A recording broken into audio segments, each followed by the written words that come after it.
I need to stop doing that. I need to remember to put myself back on the fucking stream. I keep forgetting. Jesus Christ. Good morning, everybody. Good morning, good morning, good morning. It is me, Callum McQueen from Kwak Talks on Kwak TV, because why watch Kwak TV when you can watch Kwak TV? And I cannot wait for my guest today. See, I already told my guest you'd be jumping on. I already told him, good morning, Cara. And Cara, you need to listen to what day of the year it is, my love, because trust me, you will be happy. So good morning, Cara. So yes, good morning. It is Tuesday, the 12th of January, 2021. We are 12 days into the new year. And have you started doing your shit yet? Or have you given up on doing your shit yet? Let me know. Because don't forget, as Rob Lee, when he was on here, said 92% of people end up giving up on their New Year's resolutions. I believe it is in the first 2 weeks. So there's no shame in it. It just obviously meant you wasn't meant to do it yet.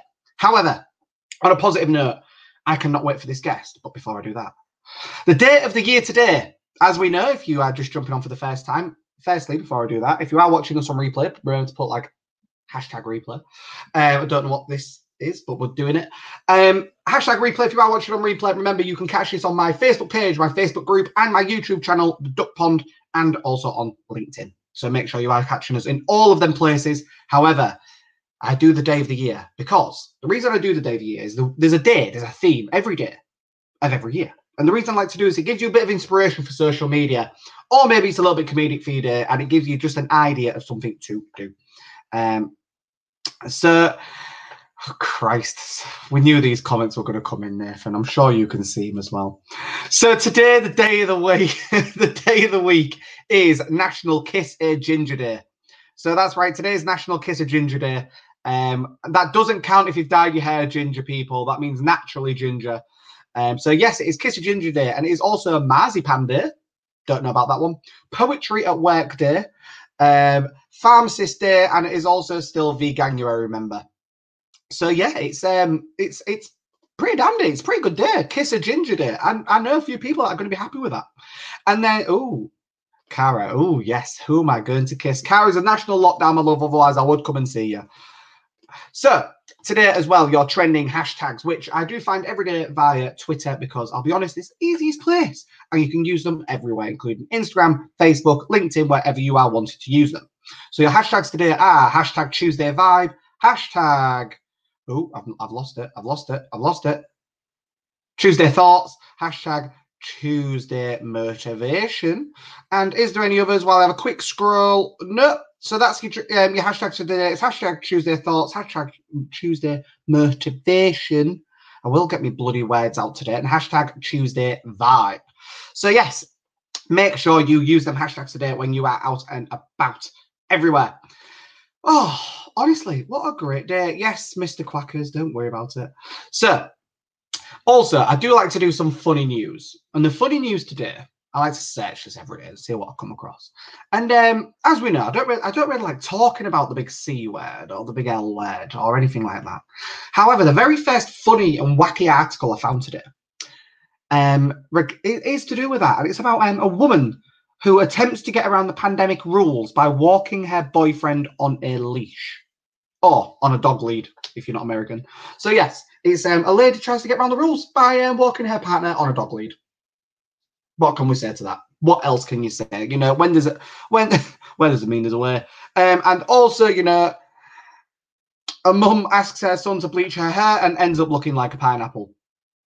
Wow. These are on the Mirror, so you can find all them funny and wacky stories there. There is some not so funny ones, so that's why I don't mention them once, but make sure you tune in. So, honestly, what are you doing this morning? Tell me what you're drinking. Tell me what your plan for your days are.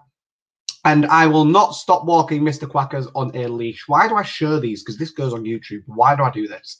So, before I bring my guest on, which I cannot wait, you know, this week I haven't got really a theme this week. Last week was, you know, Powerhouse. And this person is, but for me, they are just absolutely awesome. And to an extent, you know, everyone's a bit obsessed with him.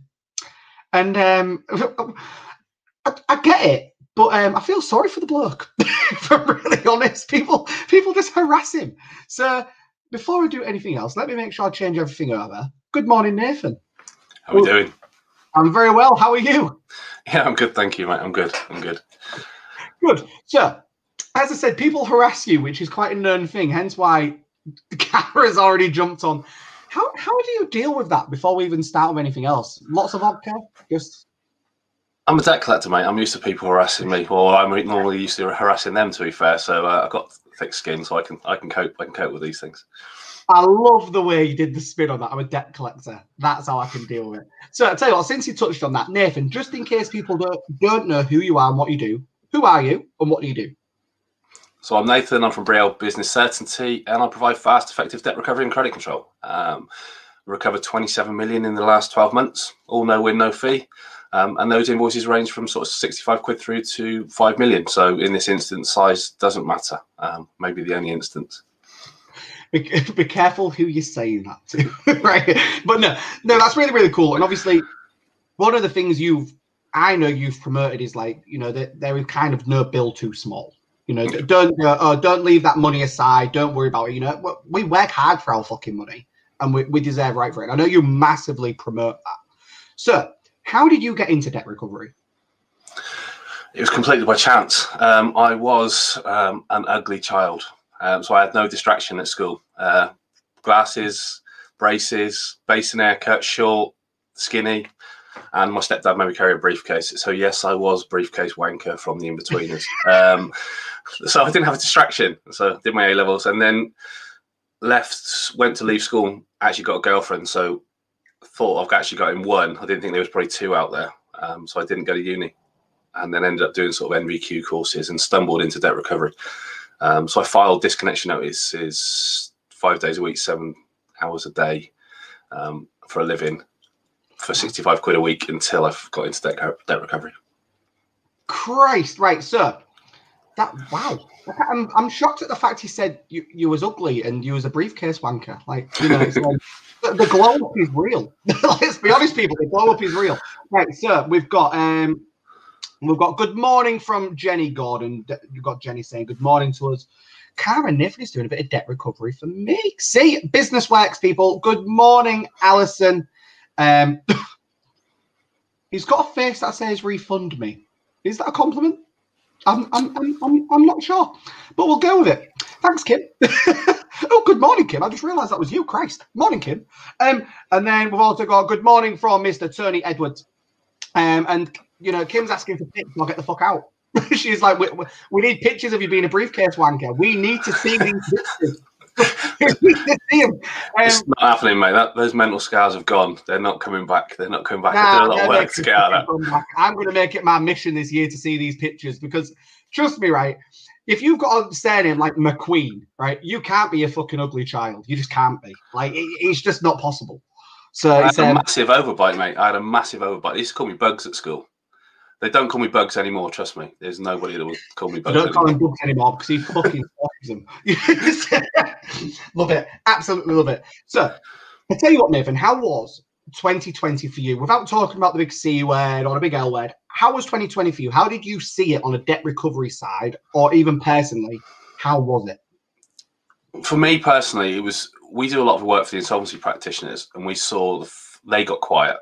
And I always wanted to do a lot more direct to business and help individuals collect debt. Like you said, I've collected debts that I helped someone collect £65 in wages recently, which meant the world to them because they were desperate for it. But to the bloke that owed the money, he thought if they didn't have the 65 quid, they didn't care that he didn't have the money to go legal with him. So it was more of a game on that situation. And it's those type of bullies I hate. And they are what I consider my sport. And I've got a particular set of skills that can deal with people like those. So 2020 gave me the opportunity to sort of network direct with business and find a route to market to network direct to business and help those individuals and spend less time with the insolvency practitioners. Yes, they will be busy, unfortunately, at some point this year. We're not sure when, and that work will come back, but it's helped me sort of help the individuals. Because I did Woolworths, I did HMV, I did Comet. Those collect outs they were big collect outs, but it's the individuals that I like helping getting sorted. Didn't you say with Comet? I did the debt recovery for Comet when they went into administration. Yeah, I swear they was established near where I live in Hull. I swear it was. Yeah. See, I know who Comet is. Look at you saying things that I know. My dad loved Comet. We used to get our TVs and everything from that. Comet, by the way, for people, was kind of like a poor curries. it's basically what Comet was. It was a poor version of curries. It was affordable TVs and stuff. It was a cracking shot, that. Anyway, but no, that's really, really cool. So obviously, what's your opinion on this year then? You know, you're saying insolvency will make a comeback. Have you got any other views on what's going to come back with debt recovery this year? You know, do you think there's any loans that people have taken out? Any tips for them to make sure it doesn't bite them in the ass? Anything like that at all? The biggest tip in anything when it comes down to debt recovery is just communicate. So whether you owe money or are owed money, just talk. Because I only get engaged when communication breaks down. Okay. Right. Or when I get the offer. But it's only when communication breaks down. So all I would say for this year is that it is going to get tough. We don't know when. I mean, the schemes and the loans, you never know what's going to be the next thing on the market. But if you are starting to struggle to pay people, have the conversations with them, get in there early, because you don't need someone like me chasing you. Yeah. So and it never works out. It breaks down your relationship with that customer or your client, and then we all need decent customers nowadays. There's not loads out there. So the more we lose through breakdown in communication, it's harder to get them back. Exactly. And you know what? Communication is one of the biggest things. Even kind of going on a bit of a tangent, that comes in all aspects of business, whether you are a customer or the person selling a service or product. And one of the biggest things that people struggle with communication in, for example, is selling or buying a house. I mean, I've got two friends going exactly through this. And the reason I'm going on this tangent is people like communicate. Literally, like Nathan's saying, if you owe money or you are owed money, communicate. Because, you know, like you said, debt recovery is like his hunt. It's like his game. You know, you fucking enjoy it. Like, everyone knows you do. For some reason, I can imagine like a camouflage and like a tent and everything, like sitting in someone's back garden, like, pay me this fucking money, you bastard. All right, so him saying her dad was a HGV driver for Comet, as if. See? Small world, small world. Our debt sent to Nathan isn't huge, but it's so helpful to us to have it back. And that's exactly why you do what you're doing it, Nathan. Yeah, definitely. It's that type of situation. Like that lad that I was owed £65. He was desperate for that £65. And people are in all different situations. And for that bloke that owed him that money, he was just so cocky, the fact that he wouldn't pay him because the fact that he couldn't afford the 65 quid, so he wasn't going to afford the litigation. And when I took that off the table, I personally said I was going to pay for his litigation. So now was he looking at £65 or £500 in cost because he admitted the debt, and he paid the 65 quid. But it's that type of character that I like. They're my sport. We got customers that can't pay and those that won't pay. And if they can't pay, we try to find out why they can't pay and work with them. And if it won't pay, welcome to my world. Right, so I picked your brains this morning, didn't I? Because we was a bit like what we're going to talk about. You know, I ask every guest every day for topics of conversation to talk about. And you subtly dropped something in our message, right? That I was a bit like, okay, I didn't know that. So it's you used to compete in karate nationally and internationally. Yeah. First of all, Kara's mind has just probably combusted at the thought of you kicking shit out of other men, right? First of all, let's just clarify that part. But okay, so how do you still do karate? So I don't compete anymore. I still train, not as frequent as I should do. It's something I've done. I didn't start doing it until later on in life. So I was maybe 30, 31. Joined a squad in Harrogate. Ended up getting my second Dan black belt. And then I was selected for national squad when I was a purple belt. And then went over to compete in Florida maybe 9 years ago now. So, and then I've fought in Dublin and I fought in Tokyo as well. Christ, I did not see. You know when he says people that he does like this hunt for people, you know, this is his sport. Yeah, just remember he can like karate chop the shit out of you. But it's yeah.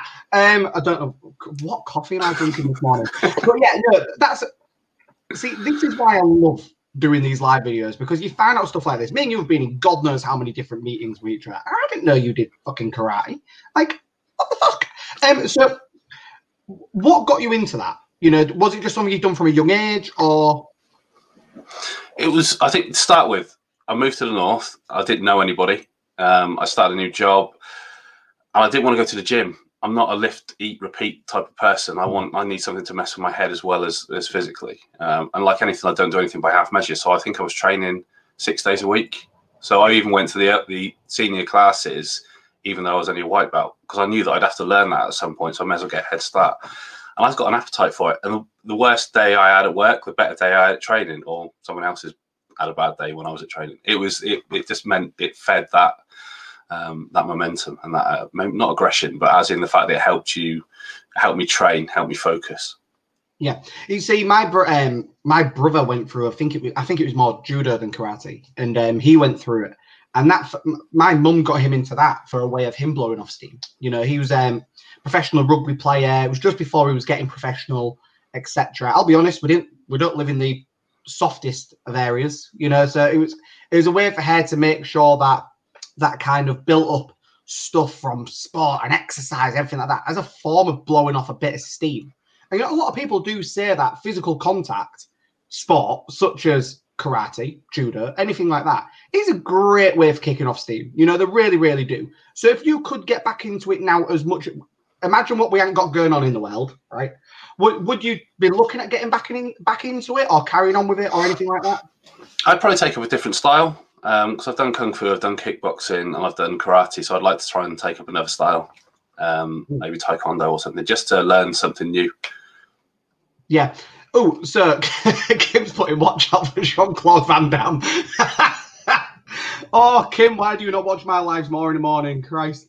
But yeah, no, that's really, really cool, because obviously it's really important to keep your mind focused. And a lot of the time, people really, really struggle to find something to blow off steam. And for me, with you saying lift, eat, repeat, I'm exactly the same. I can't do that. But I remember when I was first getting into business, and a friend of mine at the time really pointed out that I had no way of blowing off steam. He's like, but even in the sense of, I had no way of switching off at all from business in the slightest. He was like, you go home and sit at your laptop. When you go, because I had my retail business then. He was like, in the morning you wake up, you go to your shop, and then you sat at your shop serving customers and on your laptop all day. It's like, there's nothing in between. I was like, well, no, there ain't. Anyway, just go to the, because I kept saying I wanted to go to the gym. He was like, just go. He said, you don't have to lift loads. You don't need to hire a PT. You don't need to go running for 5K on a treadmill. I don't know if that's far, but just saying. But he was like, just go to the gym and just do something. And I was like, okay. Started going, one of the best things I ever did. I got in great shape, first of all. You know, I was, because my gym was in the city centre near where my store was, I was going every day. So I was quite lucky at the fact I got quite in good shape. Not now, before Mr. Quackers jumps on the fucking call. So, you know, it's the muscles kind of gone from here to down there. But that's what I'm doing now. I've started, working out again, because now I don't move pretty much from a position like this. So it's making sure I get the active side again. So, yeah, you know, it's like Tony's saying, nothing beats blowing off steam like kicking ass. Definitely. There we go. This is, I told you Mr. Quackers would end up jumping in when I said about me working out, don't I? That's Mr. Quackers, just in case you didn't know. So, Nathan, what do you have a topic of conversation that we had? Do you remember what it was? Debt recovery stories. Yeah, debt recovery stories. Yeah. Right. Do you what I should have done is stories for us? Yeah, it's because I used to block with my face when I used to do a lot of fighting, so my memory's not as good as what it used to be. So when I first started, I was working for Southern Electric doing disconnection and fraud. And it used to be back in the day where they had to issue a warrant to enter a property if you were refusing to pay your bills. And then they would install a key meter. And the courts would type up the warranty. And the funniest one we've ever had was the fact that they typed the warranty. The warrant should have been in number 1, and they typed number 11. And they went in and disconnected the property under warrant. But the people came back and found the meter man actually sat on the toilet when they entered the property. So not only were they disconnected, someone was using their bathroom without permission, which was quite an interesting situation to have to deal with. Okay, I did not expect that to go that way at all. It's like I've cut you off and I'm also taking a shit in your toilet. Exactly. Wow. Like, can you imagine? Like, you know, there's probably before all like CCTV and everything, I can imagine there is so many stories from, because obviously debt collectors have been around for years, you know, where, no matter how, if they had different names or like, debt collectors have been around for hundreds of years. You know, it's, people used to turn up shouting for your tax or anything like that. Sorry, I've got to point this out. Oh, bail me. What a shit situation. Oh, Cara, you never fail to amuse. But that's insane. Like, what did anything? Do you know if anything happened with that? Like, did anything happen to the guy? Or there was a little bit of compensation paid on that situation. We had loads of stupid things where the meter men we disconnected a stately home, and the meter men didn't realise or didn't think the fact they'd driven through electric gates to go in and disconnect the property, and then realised they couldn't get back out of the property. Like, so yeah, not the brightest of burns back in the day. Oh, fucking hell, Christ! It's like you get these people that put like taps and sinks in, don't you, in like a complete different kind of like business, but the water, the tap overflows in the sink, like it misses the sink completely, or when you turn the tap on, the water shoots out the sink. Oh, do you know what? That's a real life version of putting a spoon underneath running water in it. It's just kind of like, oh, honestly, fucking hell. But no, it's I'll tell you what. Have you got one more for us? What else have you got? Have you got another one for us? When it comes to, I think a lot of our clients are actually people I've chased money from. Yeah. So in situations like, so I had one that I actually issued a winding up petition against their business. So we were actually closing them down. And it was just because, again, he was cocksure the fact that he didn't owe the money, or he owed the money, he admitted he owed the money, but he just wouldn't commit to when he was going to pay it. And he didn't believe that we would do what we said we was going to do, which was wind up their business.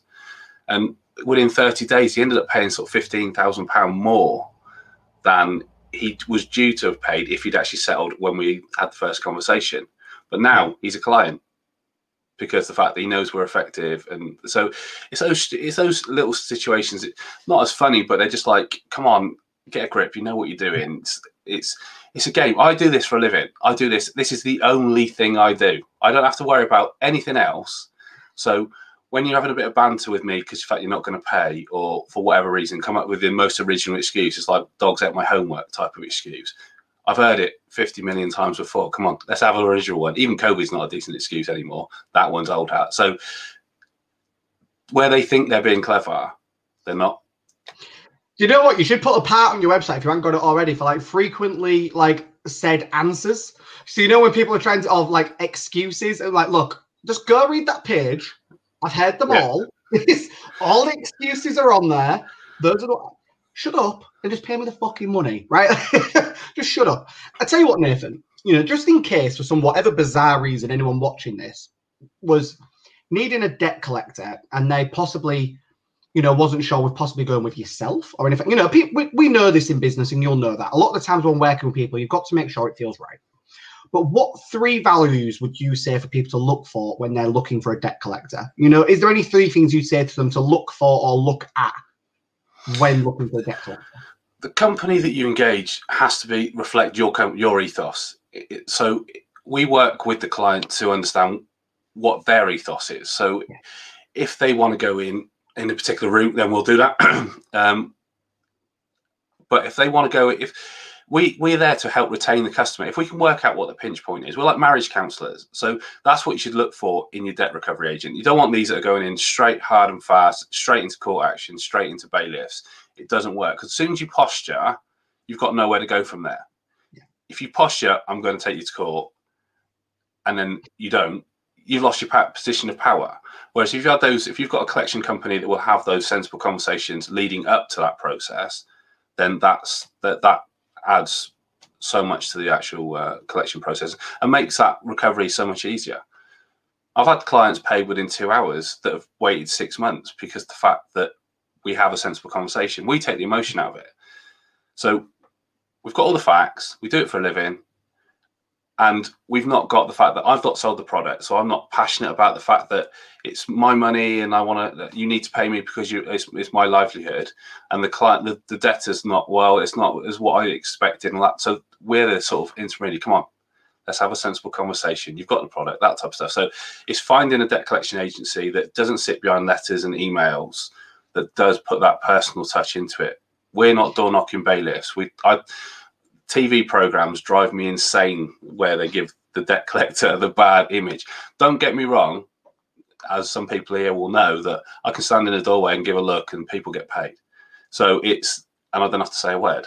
So it's that type of situation. But it's having that professional approach. I'm normally in a three-piece suit. I'm not a door knocker. I'm not in a stab vest. It's knowing what your customer's ethos is, and then working with that, building it around that. See, you said two things for me there, which really actually summarize you as a person from what I know of you and your business, which is, you put the personal side in it with the person that's having the issue, but then you remove the emotion when dealing with it. And, that is so key because, for example, me with what I do, I put my emotion into what I do. I see people's businesses as if it was my own. What would I do if this was my business, Whereas you have to kind of remove that, don't you? You've got to remove that because you're like, if I get too involved in this, I'm not saying you would, but you could end up getting too soft, or other debt collectors could have been like, oh, come on, just pay it. Where you're like, look, you owe this fucking money, pay it. Stop prattling me about. Like you're wasting my time, you're wasting theirs. Yeah, the emotion is where between the client and the debtor is where they've built up maybe a wall. The communications broke down because they're getting angry over the fact they're owed money. But when I say we take the emotion out of it, because we're independent, we can have those conversations, work out we can see it from both sides then. Yeah. And then we can have the sensible conversation with the client and say, this is actually what it is, and this is where we can go with it. And then with the debtor, it's the same way. This is where it's going if you don't pay, etc. We're not, like I said, we tend to try to avoid litigation and the heavy approach if we possibly can, because times are hard, but at the end of the day, people need to get paid. So you know what it's like. If you push somebody too hard, the wall will go up and people will bury their head in the sand, etc. And they'll just ignore the fact. But now if you have those sensible conversations, you can work around that. Love it. Right, Nathan, we're going to wrap up there. Thank you so much for coming on today. Really, really enjoyed it. I'm sure there was a few pervy eyes going on in the comments there. But it's just in case people need to find you, they can find you on LinkedIn, they can find you on Facebook, they can find you pretty much everywhere, can't they? They can, yeah, definitely. Good. Definitely. And remember, his business is called Briel?